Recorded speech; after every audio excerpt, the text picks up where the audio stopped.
Bismillahirrahmanirrahim. Alhamdulillahirabbil alamin. Wassalatu wassalamu ala asyrafil anbiya wal mursalin sayyidina wa nabiyyina Muhammad wa ala alihi thayyibin at-tahirin wa ashabihil muntajabin wa ala jami'il anbiya'i wal mursalin. Rabbi shrah li sadri wa yassir li amri wahlul 'uqdatam min lisani yafqahu qawli. Rabbi zidni ilma warzuqni fahma. Assalamu alayka ya Aba Abdillahil Husain wa alal arwahil lati hallat bifinaik. Alayka minni salamullahi abada ma baqitu wa baqiya lail wan nahar. Wala ja'alahu Allah akhiral ahdi minni liziyaratikum. Assalamu alal Husain wa ala Ali ibn al-Husain wa ala auladil Husain wa ala ashabil Husain. Assalamualaikum warahmatullahi wabarakatuh. Para pemirsa Safina Online yang saya muliakan, yang mudah-mudahan Allah senantiasa memberikan kepada kita semua anugerahnya yang besar dalam mencintai Nabi dan keluarga Nabi Muhammad sallallahu alaihi wasallam. Kita sudah berada pada bulan Muharram, bulan duka cita, bulan penderitaan yang menimpa Al-Imam Husain alaihissalam bersama putra-putrinya dan para sahabat beliau yang setia. Tentu peristiwa Asyura tidak akan pernah lekang dimakan zaman. Dari waktu ke waktu, dari masa ke masa, peristiwa Asyura akan senantiasa dikenang oleh orang-orang yang mencintai kemanusiaan, mencintai kebenaran dan kebaikan. Karena Al-Husain dan keluarganya merupakan mercusuar, cahaya yang akan menyinari dan menjelaskan tentang jalan hidup yang benar. Banyak pelajaran dan hikmah yang dapat kita petik dari peristiwa Asyura. Dalam kesempatan yang penuh keberkahan ini, izinkan saya ingin menyampaikan satu pelajaran yang saya kira sangat berarti dan perlu kita perhatikan secara seksama. Nabi Muhammad dan keluarganya datang atau hadir di dunia ini memberikan sebuah warna yang baru dalam kehidupan, memberikan makna dari hal-hal yang dipahami oleh manusia. Misalnya, manusia pada umumnya memaknai sebuah kemenangan dalam hidup atau kegagalan dalam hidup dengan ukuran materi, dengan ukuran dunia. Seorang dikatakan berhasil ketika menempuh jabatan atau profesi yang malang melintang. Dia dianggap berhasil ketika mendapatkan harta yang cukup melimpah, seorang yang hartawan dan kaya raya. Seorang dikatakan berhasil ketika meniti pendidikan dengan tinggi misalnya, dan lain sebagainya.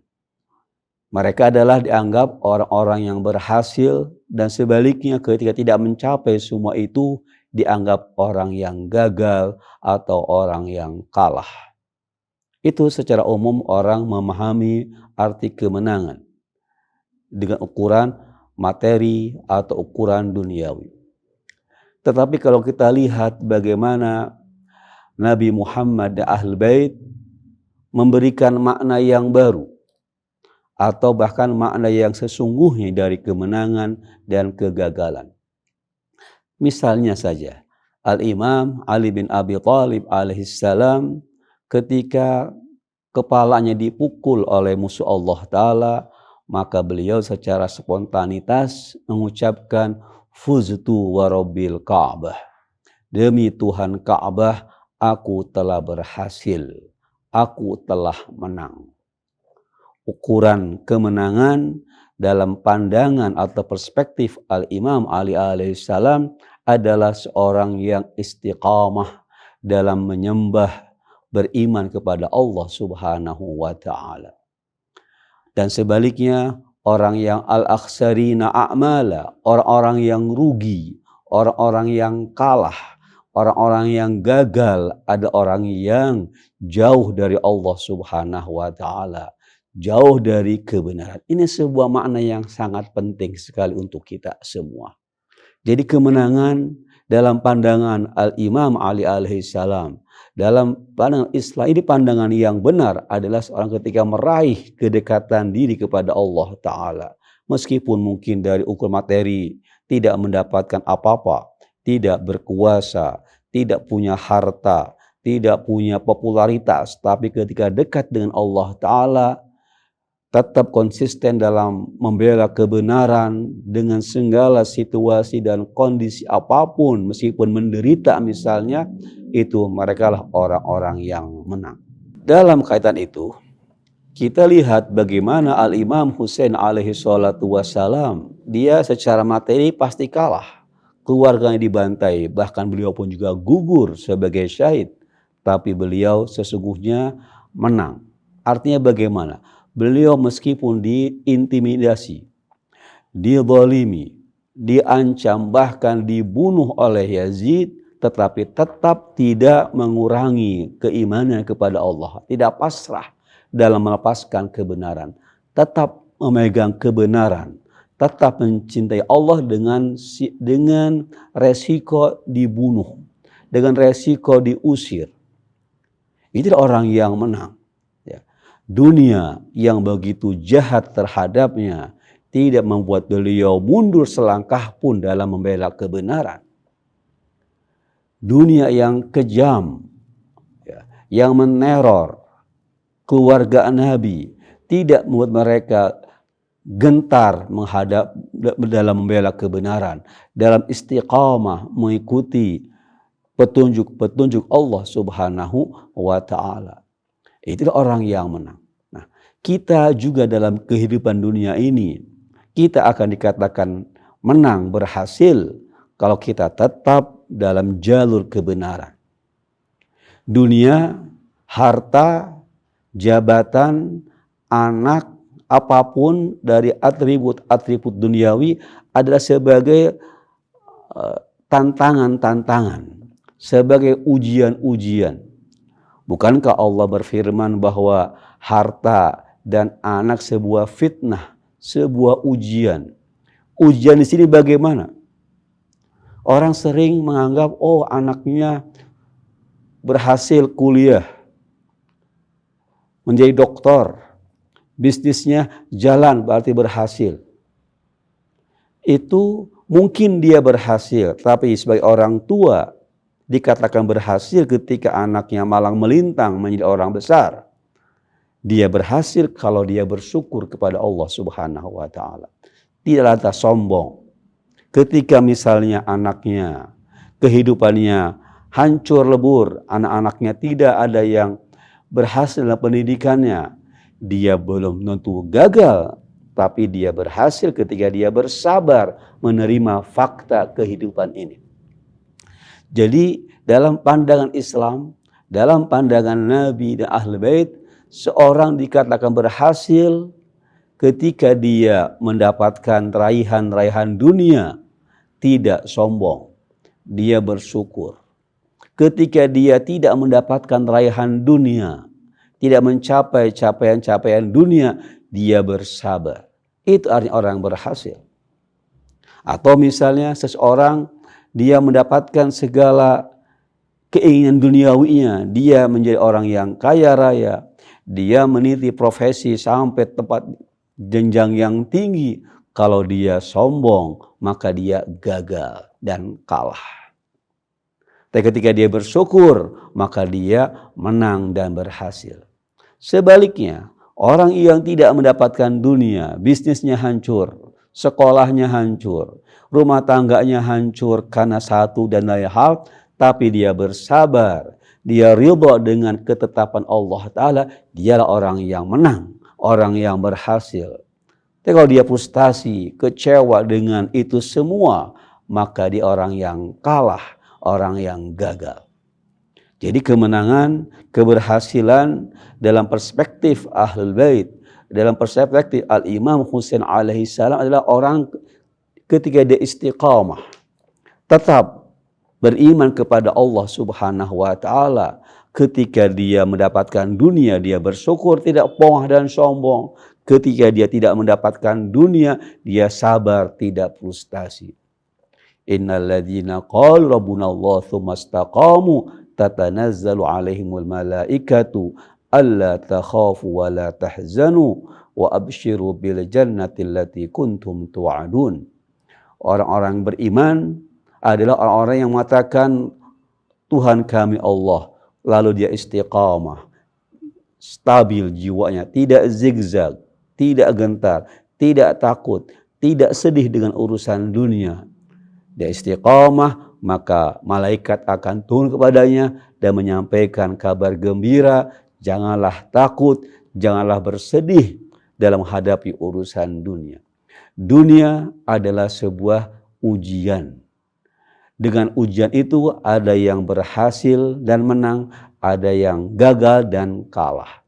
Ujian dunia tidak senantiasa dengan kesenangan, tidak senantiasa dengan penderitaan, tapi juga kesenangan pun adalah sebuah ujian.